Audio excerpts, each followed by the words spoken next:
Hi guys. If you don't know me and you're a new subscriber, my name is Allie.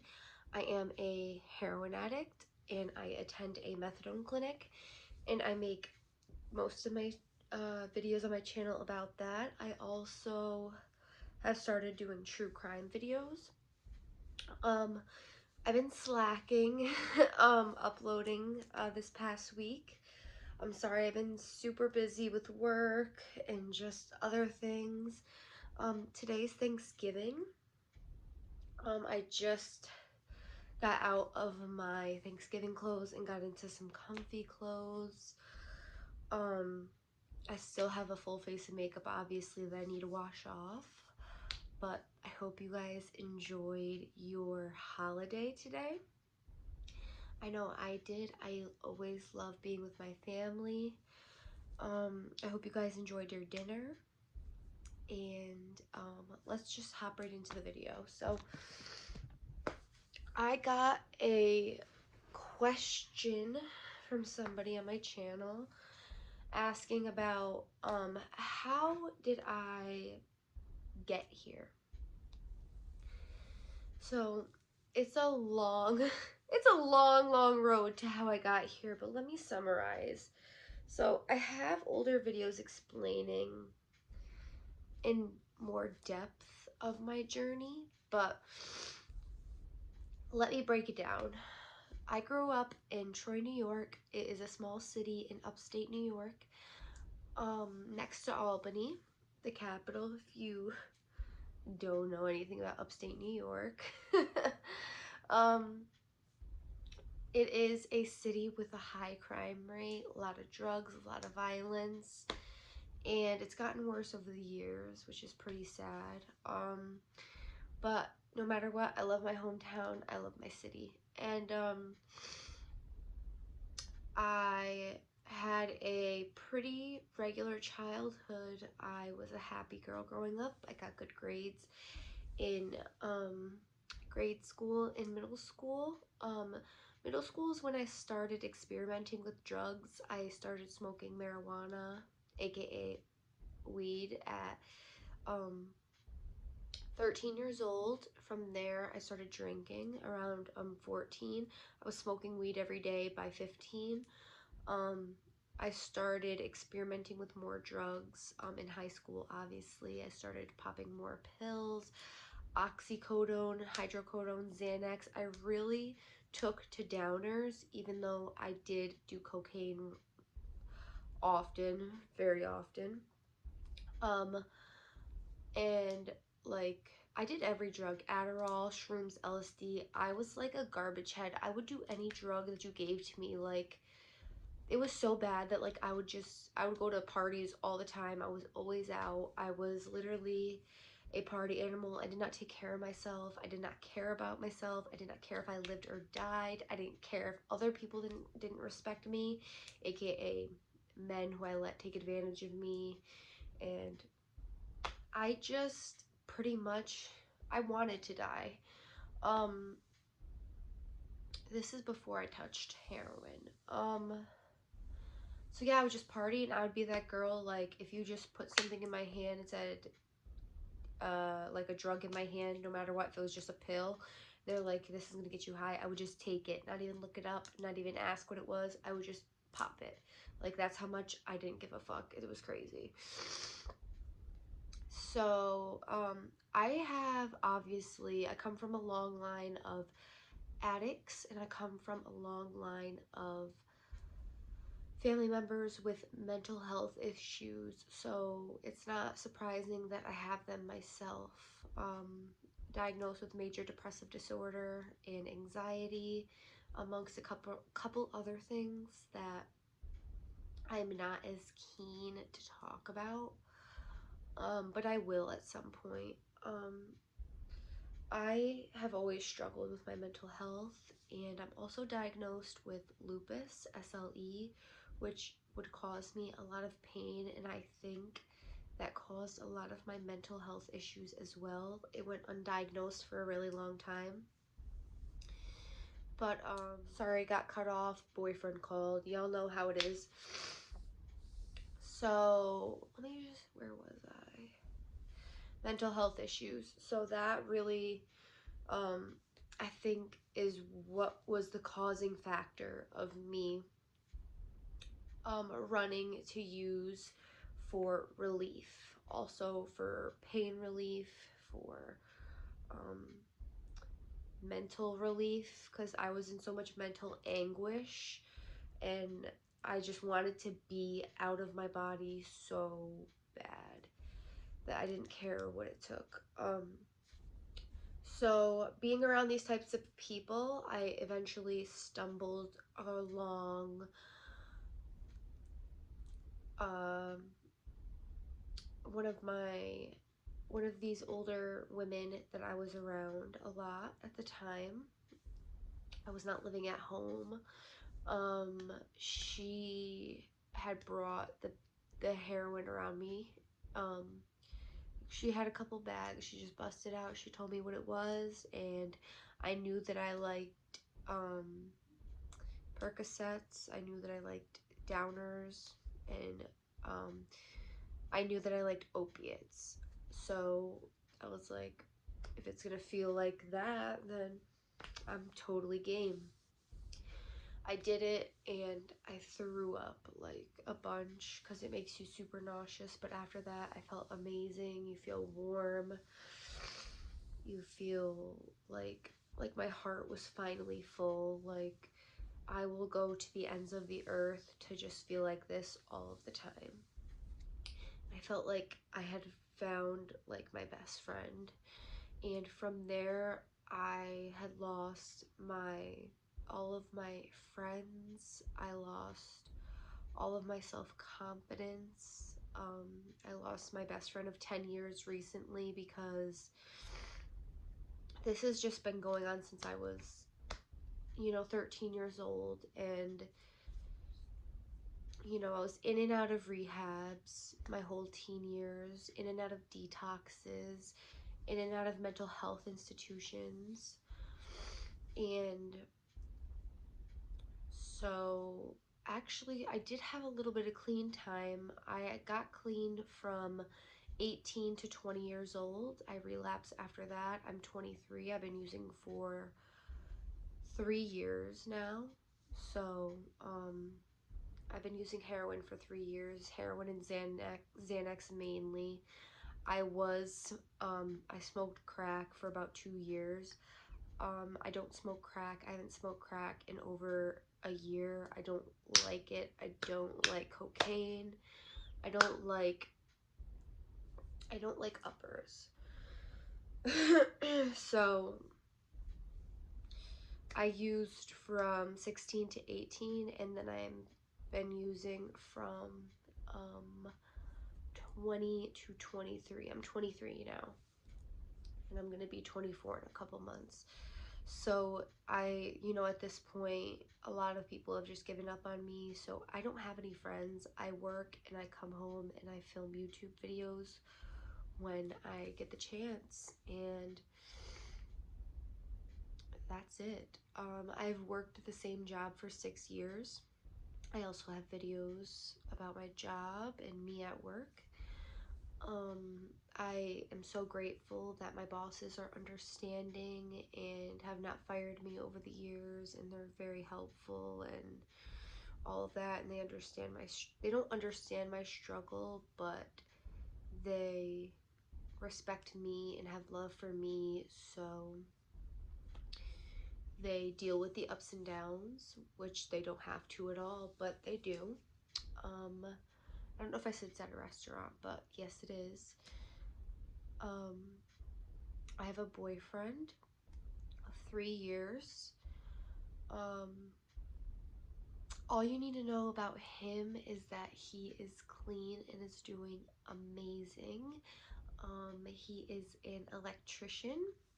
He can do basically anything, but right now he's an electrician. And it's going great. But how did I get here? I got here because I always fall back. I always fall back to heroin. and it is so hard for me to let go. I am so stuck in a routine. I don't have any hobbies. I don't have any friends. It's hard for me to connect with people on a deep level because I feel like people don't understand me. And I feel like I can't tolerate a lot of people.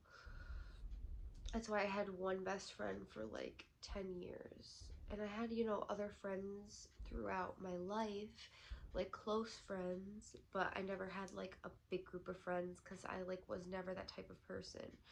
I don't just get along with everybody, and now drug addiction has left me isolated, and now I just don't know how to like connect on a deep level with people.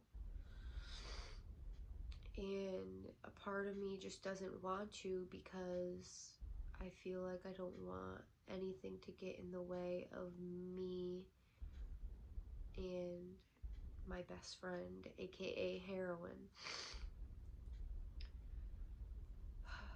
I talk about this a lot on my channel. I am gonna start making more videos about like more in depth of my childhood. I do have a couple. I think they're titled how to raise and how to grow an addict. But I didn't have any really like deep trauma happen to me as a child. Like I grew up with an amazing mother. We did not have a lot of money, but I never went without, like, ever, and I got basically anything I wanted or could ever dream of. But we weren't rich, like, definitely not rich. My mom had to really bust her ass for that, and my dad is an alcoholic, and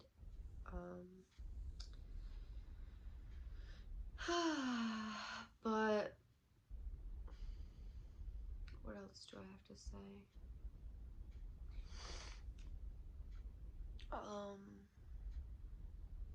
I don't know if that answers your question, but yeah, I'm just struggling immensely.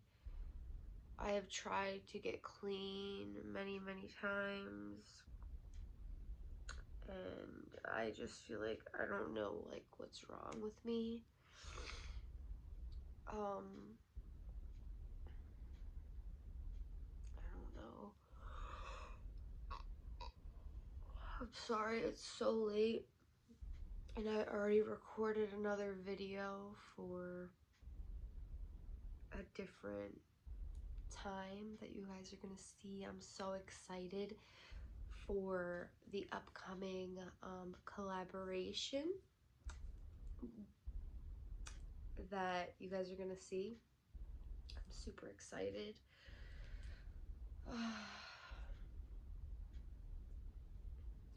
But I guess that is like a summary of how I got here. Just a bunch of bad decisions.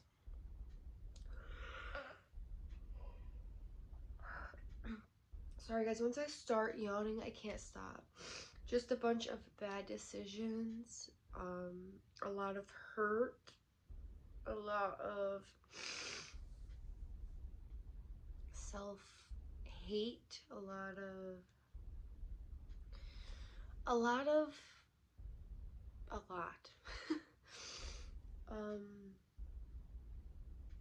what else?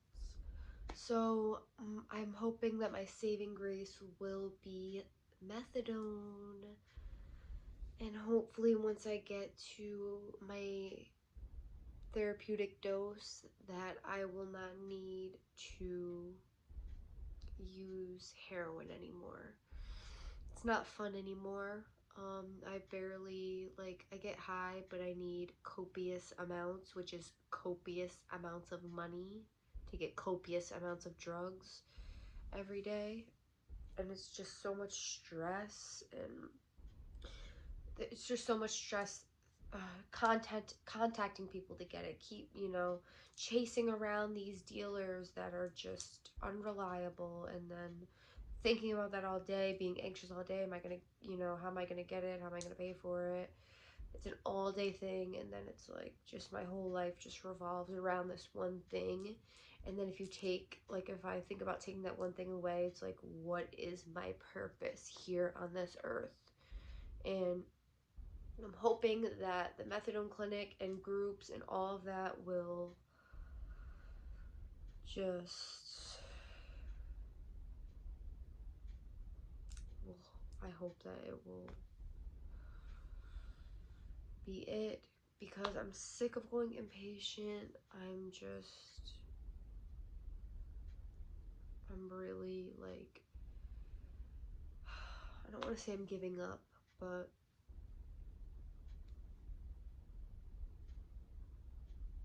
I don't know.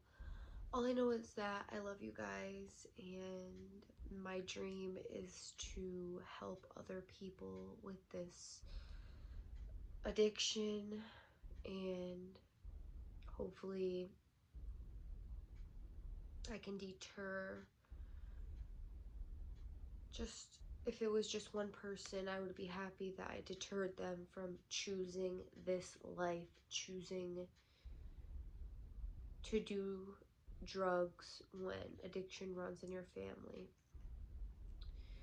Like, let your kids know if addiction runs in your family. Let your children know, and this could prevent, you know, like I'm not gonna say my family didn't let me know. That doesn't mean that. My family well educated me on many things. I was not a sheltered kid, but I feel like if you let your kids know, maybe they will keep that in the back of their head, like, and you know, once they're, if they end up in that position, hanging around those people, maybe they won't make the same mistakes I did that led them to this space with a total vehicle, because I was blacked out and I ruined my car in a apartment that I don't want to be in, with an addiction that has taken over my mind, body, and soul, and everything in my life is just heroin. That's it. It is a sad reality to live in, and that is why I love YouTube and I love true crime, and I delve into that world, and I love YouTube because it is like a way for me to just disassociate from my life and dream about maybe being able to get clean and doing YouTube for a living. Like, I feel like that is the only thing that keeps me going. But yeah, if you have any questions down below, I know this was like a really brief summary of how I got here. But if you have any questions, leave them down below. Don't mind my messy hair and all of that. It's been a long day. It's been a long day. I love you guys, and I hope you had a great Thanksgiving. And I have a really interesting crime on the couch episode coming up, so stay tuned. It is crazy. It's crazy, and I don't know why this isn't like more talked about when I'm gonna talk with this case I'm gonna talk about. But I'm gonna wash this face off and lay down because I have work tomorrow and it's late and I'm tired. I love you guys so much. I'll see you soon. Mwah. Good night.